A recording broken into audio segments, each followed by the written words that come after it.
भैया light of कर दीजिए।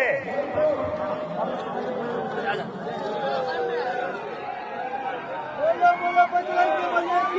7, 6, 5, 4, 3, 2, 1।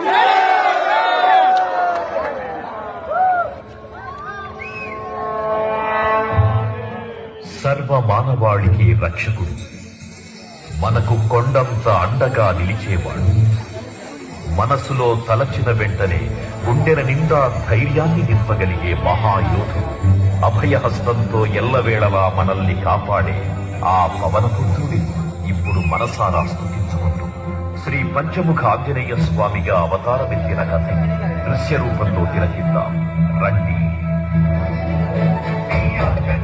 ప్రసన్నాంజనేయం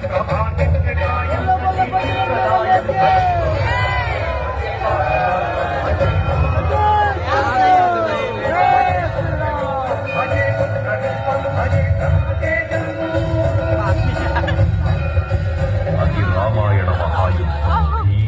శ్రీరామచంద్రుని సారథ్యం వానర సైన్యంతో విజృంభిస్తూ లక్ష్మణస్వామి తనతో పోరాటం చేస్తున్న రావణుడి కుమారుడు ఇంద్రజిత్ తలని బాణంతో ఒక్క వేటుతో వేరు చేశాడు.